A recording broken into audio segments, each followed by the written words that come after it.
وہی اللہ نے ساری دولتیں دی، بہن بھی ملی، ماں بھی ملی، اور سارے عزیزوں کا پیار بھی ملا۔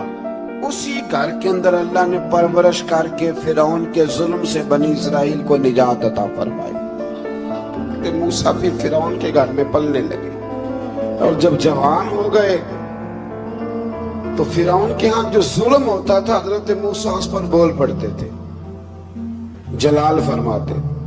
تو فرعون پھر ناراض رہنے لگا، یہاں تک کہ اس نے آپ کو نکال دیا، آپ تشریف لے گئے وہاں سے۔ تو حضرت موسیٰ ایک دن شام کے وقت دوبارہ آئے بستی میں، لوگ سوئے ہوئے تھے۔ تو دو آدمی، ایک بنی اسرائیل میں سے اور ایک فرعون کی اپنی قوم میں سے، وہ دونوں آپس میں جھگڑ رہے تھے۔ لیکن وہ جو حضرت موسیٰ کی بنی اسرائیل کی قوم کا شخص تھا، اس پر وہ قبطی، وہ جو فرعون کے قریبی لوگوں میں سے تھا، وہ ظلم کر رہا تھا اور بوجھ اٹھانے کی بات کر رہا تھا۔ اب اس نے حضرت موسیٰ کو پکارا، کہیں دیکھ لے میرے ساتھ کس طرح کی بات کر رہا ہے۔ تو حضرت موسیٰ کا ارادہ بھی نہیں تھا، آپ نے بس اس کو سمجھایا، پر کچھ لوگوں کو سمجھ تو حضرت موسیٰ نے پھر ایک مکہ مارا، ایک گھوسا مارا، صرف ایک ہی۔ یہ کئی تگڑے اور دلیر اس طرح کے بھی ہوتے ہیں کہ گھوسا ایک بھی برداشت نہیں کرتا۔ وہ ایک مارا، آدمی دھڑام سے زمین پہ گرا، ماری گیا۔ حضرت موسیٰ کا ارادہ نہیں تھا کہ وہ مر گیا۔ حضرت موسیٰ علیہ السلام نے اس بات پر اپنے رب سے استغفار بھی فرمائی۔ قرآن کہتا ہے کہ انہوں نے معافی چاہی کہ اللہ میرا ارادہ نہیں تھا۔ بہرحال اگلے دن نا حضرت موسیٰ دوبارہ آئے۔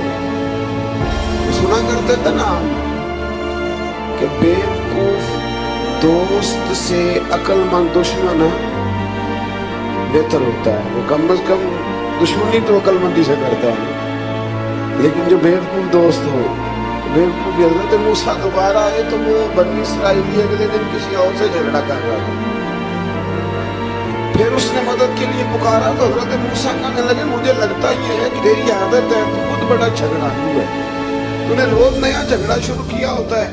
حضرت موسیٰ جب اس کی طرف بڑے نہ ڈانٹنے کے لیے تو اس نے شور کرنا شروع کر دیا، کہنے لگتا ہے جس طرح آپ نے اسے کل قتل کیا تھا مجھے بھی قتل ہی کریں گے۔ یہ انسانوں کا مزاج ہے کہ آپ جب تک کسی کے طبیعت کے مطابق چلیں گے وہ راضی رہتا ہے، اور ذرا آپ اس کی طبیعت سے ہٹتے ہیں تو وہ شور کرتا ہے۔ اس نے کہا جی آپ مجھے بھی لگتا ہے ماریں گے۔ حضرت موسیٰ کلیم اللہ علیہ نبینا علیہ السلام کے بارے میں جب اس نے شور کیا تو بات پھر فرعون کے دربار تک گئی۔ وہ تو پہلے ہی بہانہ تلاش کر رہا تھا۔ اس نے کہا ڈھونڈو، پکڑو اور معاذ اللہ شہید کریں گے۔ کسی نے آ کے خبر دی کہ آپ یہاں سے ہجرت کر دیں، اس لیے کہ آپ کے لیے یہاں حالات درست۔ اور بھائی یہ چھوڑ دیا کریں بات کہ فلاں آدمی کے حق میں فلاں جگہ حالات کیسے خراب ہوئے، تو نبی کریم علیہ السلام مکہ چھوڑ کے کیوں آئے؟ حضرت موسیٰ علیہ السلام نے ہجرت کیوں فرمائی؟ یہ ایک ایسی عجیب بحث ہے جس کو لوگ بلا وجہ چھوڑ دیتے، بلا وجہ چھیڑ دیتے ہیں۔ اور بالخصوص ایک خاتون نے ایک دفعہ مجھے پیغام دیا تو میں بڑی اس کی بات سن کے مجھے عجیب لگا۔ وہ کہنے لگی کہ دوسری جگہ میری شادی ہوئی ہے، مجھے طلاق ہو گئی تھی، تو مجھے ایک تانا روز سننے کو ملتا ہے، تو اتنی اچھی ہوتی تو وہاں نہ رہ لیتی۔ یہ کوئی تانے والی بات ہے؟ وہ ضروری ہے کہ بیوی غلط ہوتی ہے تو طلاق ہوتی ہے؟ اللہ کے محبوب علیہ السلام کے دو صاحبزادیوں کو ابو لہب کے دو بیٹوں نے طلاق بھیج دی تھی، کس کی غلطی تھی؟ آپ کیا کہہ سکتے ہیں یہاں کیوں طلاق؟ تو اتنی جلدی بات تھوڑی کر دیں گے آپ، تھوڑی احتیاط فرمائیں بول۔ حضرت موسیٰ علیہ السلام وہاں سے نکلے اور آپ مدین کی طرف چلے گئے۔ مدین وہ علاقہ تھا جہاں فرعون کی حکومت کوئی نہیں تھی۔ حضرت موسیٰ جیسے وہاں پہنچے تو ان کے اندر ایک جذبہ تھا، ظلم ہوتا نہیں دیکھ سکتے۔ جب وہاں پہنچے تو انہوں نے دیکھا لوگ اپنے اپنے جانوروں کو گھاٹ پہ پانی پلا رہے، اور دو خواتین ہیں وہ بالکل پیچھے کھڑی ہیں۔ تو حضرت موسیٰ کلیم آگے بڑھ کے کہنے لگے تم کیوں نہیں پانی پلاتی؟ وہ کہنے لگی ہمارا بھائی کوئی نہیں، باپ ہمارا بوڑھا ہے۔ اللہ اکبر۔ مجبوری یہ ہے، ہم ہیں بھی پردہ دار گھرانے، مجبوری ہماری یہ ہے کہ جب تک یہ سارے لوگ پانی پلا نہیں لیں گے اتنی دیر تک ہماری باری نہیں آئے گی۔ تو حضرت موسیٰ کلیم اللہ علیہ السلام فرمانے لگے اچھا یہ بات ہے تو جانور مجھے دو۔ وہ ہو یہ رہا تھا کہ چونکہ مرد پانی پلا رہے تھے اور جتنے بھی مرد آتے جاتے تھے وہ گھستے جاتے تھے، اور عورتیں بیچاری کھڑی تھیں۔ حضرت موسیٰ جھٹ سے آگے بڑھے، پیچھے ہٹو، ان دو خواتین پاک باز عورتوں کے جانوروں کو پانی پلایا اور پھر آپ دوبارہ وہیں بیٹھ گئے۔ وہ بیویاں جلدی جلدی گھر گئیں، جا کے اپنے والد سے کہنے لگی ابا جی کمال ہو گیا، اس بستی میں ایک ایسا آدمی ملا ہے جو عورتوں کی طرف دیکھتا ہے تو نیکی کرنے کے لیے آگے بڑھتا ہے، جو مجبور اور بے کس کے لیے اچھے جذبات رکھتا ہے۔ فرمایا جلدی لاؤ۔ کچھ مفسرین اور طرف بھی گئے ہیں لیکن جمہور نے لکھا ہے کہ وہ حضرت شعیب علیہ السلام تھے۔ حضرت شعیب نے گھر بلایا، اپنی ایک بیٹی کو بھیجا، فرمایا بیٹے بلا کے لاؤ۔ وہ جب گھر آئے تو آپ فرمانے لگے آپ میرے ساتھ اجرت طے کر لیں، 8 سال یا 10 سال آپ میری بکریوں کو چرائیں، میرے گھر میں رہیں۔ اور پھر فوراً ہی فرمانے لگے اگر آپ ہمارے گھر میں رہیں گے دیکھ بھال کریں گے تو میں اپنی ایک بیٹی کا نکاح بھی آپ کے ساتھ کروں۔ تو 8 سے 10 سال حضرت موسیٰ نے وہاں قیام فرمایا، اور پھر جب آپ کا نکاح ہو گیا تو آپ اپنی بیوی کو لے کے مصر کی جانب جا رہے تھے، تو رستے میں نا ٹھنڈ زیادہ ہو گئی تو اپنی زوجہ سے کہنے لگے وہاں آگ جل رہی ہے، میں تیرے لیے آگ لے کے آتا ہوں تاکہ تو تاپ سکے، گرمی حاصل کر سکے۔ وہاں گئے تو درخت سے آواز آئی موسیٰ میں تیرا رب ہوں، درخت سے آواز آئی موسیٰ میں تیرا رب ہوں۔ اور حضرت موسیٰ کلیم اللہ کو وہاں وحی آنی شروع، وہاں وہی اللہ تعالیٰ نے وہ عصا عطا فرمایا جو پھر بعد میں اژدہا بن گیا۔ رب کریم نے وہی حضرت موسیٰ کلیم کو وہی ید بیضا عطا فرمایا، اپنا ہاتھ گریبان میں ڈال کے نکالتے تھے تو چاند اور سورج کی طرح روشنی دیا کرتا۔ ید بیضا لیے بیٹھے ہیں اپنی۔ میں کبھی کبھی کہا کرتا ہوں کہ مولا کے دینے کے انداز بڑے انوکھے، بھائی یوسف کو کنویں میں پھینکتے ہیں تو اللہ مصر کا حکمران بنا دیتا۔ تو پھر حضرت موسیٰ وہاں سے واپس آئے اور آ کر کے آپ نے دوبارہ وہ سارا نظام زندگی شروع فرمایا۔ موسیٰ علیہ السلام نے ان کو دعوت حق دی اور کہا کہ میں تمہارے پاس واضح نشانیاں لایا ہوں، بنی اسرائیل کو میرے ساتھ بھیج دو۔ فرعون نے معجزات پیش کرنے کے لیے کہا تو حضرت موسیٰ علیہ السلام نے اپنا عصا زمین پہ ڈالا، اپنا عصا، اپنی چھڑی، اپنا ڈنڈا زمین پہ ڈالا تو وہ ایک واضح اژدہا بن گیا۔ پھر حضرت سیدنا موسیٰ علیہ السلام نے اپنا ہاتھ گریبان سے نکالا تو وہ دیکھنے والوں کے لیے روشن ہو گیا، ہاتھ کے اندر نور پیدا ہو گیا۔ ید بیضا لیے بیٹھے ہیں اپنی آستینوں میں۔ فرعون کے سرداروں نے حق کو قبول کرنے کی بجائے اسے جادو قرار دے دیا اور کہا کہ یہ تمہیں اپنے ملک سے نکالنا چاہتا ہے۔ انہوں نے کہا اس معاملے کو ذرا ڈھیل دو اور جادوگروں کو جمع کرو۔ جادوگر آئے، انہوں نے فرعون سے کہا کہ ہم حضرت موسیٰ کے مقابلے میں جادو تو دکھائیں گے معاذ اللہ، لیکن اگر ہم غالب آ گئے تو پھر ہمارا انعام کیا ہوگا؟ سودا پہلے طے کر رہے ہیں، کیا انعام ملے گا؟ اس نے کہا کہ اگر تم غالب آ گئے تو میں تمہیں اپنا قریبی بنا لوں گا۔ بادشاہوں کا قریبی ہونا بھی تو بڑی بات ہے نا، لوگ بڑے پاپڑ بیلتے ہیں قریبی ہونے کے لیے، اور یہ جو قریبی ہوتے ہیں نا بالخصوص جو بادشاہوں کے قریبی ہوتے ہیں، بادشاہوں کی تباہی کا سبب بھی یہی لوگ ہی بنتے ہیں۔ یہ ان کو روز خبر دیتے ہیں کہ سب اچھا ہے، سب اچھا ہے، اور دنیا کے زیادہ تر حکمران انہی لوگوں کی وجہ سے تباہ ہوتے ہیں کیونکہ ان کا خود عوام سے رابطہ نہیں رہتا۔ اگر وہ خود عوام کے ساتھ ڈائریکٹ رابطہ کریں تو شاید انہیں اچھی اور صاف ستھری چیزیں سمجھنے کو مل جائیں۔ خیر، جادوگروں نے جب کہا ہمیں کیا دو گے تو اس نے کہا تمہیں قریبی بنا لوں گا۔ جادوگروں نے موسیٰ علیہ السلام سے کہا کہ آپ پہل کریں گے یا ہم پہل کریں گے؟ تو موسیٰ علیہ السلام نے کہا تم پہل کرو۔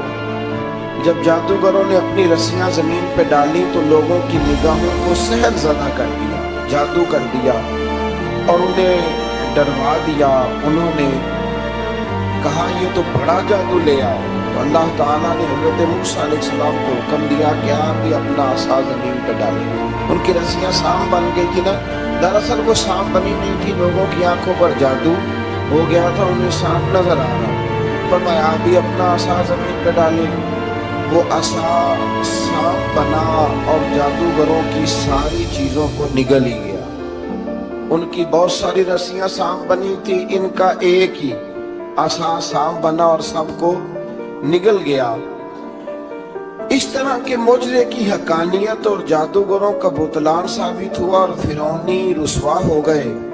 جادوگر سجدے میں گر گئے اور اللہ پر ایمان لے آئے۔ فرعون نے انہیں دھمکی دی کہ تم میری اجازت کے بغیر ایمان لے آئے ہو، میں تمہارے ہاتھ اور پاؤں مخالف سمت سے کاٹ دوں گا، یعنی الٹا ہاتھ کاٹ دوں گا، سیدھا پیر کاٹ دوں گا، میری بغیر اجازت ایمان لے آئے ہو، اور تمہیں سولی پہ بھی چڑھوا دوں گا۔ انہوں نے کہا کہ ایمان لانے کی پاداش میں تم ہمیں سزا دینا چاہتے ہو؟ پھر انہوں نے اللہ تعالیٰ سے صبر اور استقامت کی دعا کی۔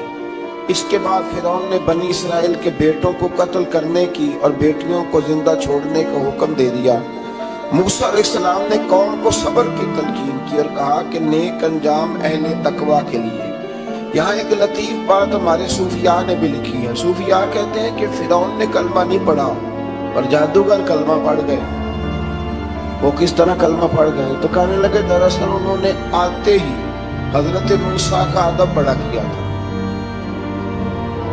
جادوگر حضرت موسیٰ کے مقابلے میں آ کے بھی ان سے کہتے ہیں کہ رسیاں آپ پہلے ڈالیں گے کہ ہم ڈالیں؟ آپ عصا پہلے رکھیں گے کہ ہم رکھیں؟ تو اتنا سا ادب کیا تو رب کریم نے فرمایا جو نبی کا ادب کرے وہ بے ایمان نہیں رہ سکتا، جو نبی کا ادب کرے وہ بے ایمان نہیں رہ سکتا، اور جو نبی کی بے ادبی کرے وہ ایماندار نہیں رہ سکتا۔ ختم ہو گئی بات۔ یہاں ہمارے صوفیاء نے یہ بات لکھی ہے کہ چونکہ انہوں نے آتے ہی کہا تھا کہ آپ پہلے ڈالیں گے یا ہم پہلے ڈالیں، تو حضرت موسیٰ سے انہوں نے پوچھ لیا، نبی کے پوچھے بغیر پہل نہیں کی تو اللہ نے انہیں ایمان کی دولت عطا کر دی۔ اللہ تعالیٰ نے فرعونیوں پر قحط سالی کا عذاب نازل کیا۔ فرعونیوں کا طریقہ یہ تھا کہ اچھائی کو اپنا کمال گردانتے تھے، کہتے تھے یہ ہماری طرف سے، اور برائی کو معاذ اللہ بدشگونی کے طور پر موسیٰ علیہ السلام کی طرف منسوب کرتے تھے، کہتے تھے معاذ اللہ آپ کی وجہ سے یہ سارا کچھ ہوتا ہے۔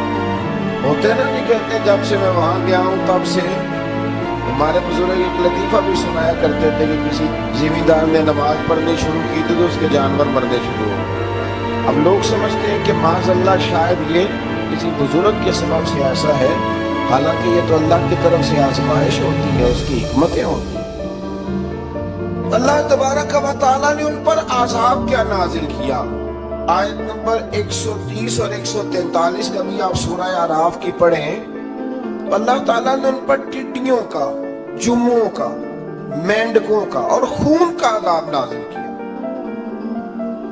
یہ کس قسم کا عذاب ہے؟ جمعے پڑ گئے، ٹڈیاں آ گئی، یہ اللہ نے عذاب نازل کیا۔ جب وہ عذاب میں مبتلا ہوئے تو موسیٰ علیہ السلام سے کہا کہ آپ اللہ سے دعا کریں کہ ہم سے یہ عذاب ٹل جائے، اگر ایسا ہوا تو ہم ایمان لے آئیں گے، بنی اسرائیل کو بھی آزاد کر دیں گے۔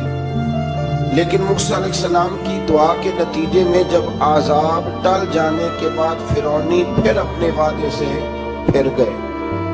بنو قریظہ والوں نے بھی کئی دفعہ حضور سے وعدے کیے پر اپنے وعدوں پر قائم۔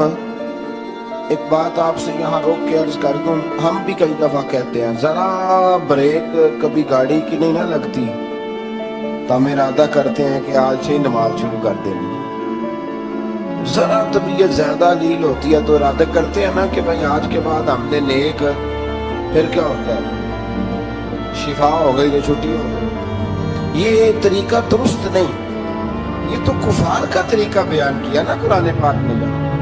فرمایا جب اللہ تبارک و تعالیٰ نے انہیں نجات دے دی تو اپنے وعدے سے مکر گئے، تو پھر اللہ تبارک و تعالیٰ نے بنی اسرائیل کو سمندر پار کر کے ایسی قوم کے پاس پہنچا دیا جو بتوں کی پرستش کرتی تھی.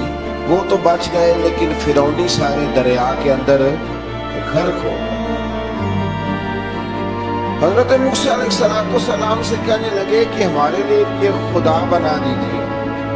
حضرت موسیٰ علیہ السلام نے فرمایا بت پرستی کرنے والے جاہل ہیں. یہ بت پرست قوم کے پاس جب گئے نا بنی اسرائیل والے بت پوجتے ہوئے دیکھا تو کہنے لگے ہمارے لیے بھی سامنے بنا کے رکھ دو.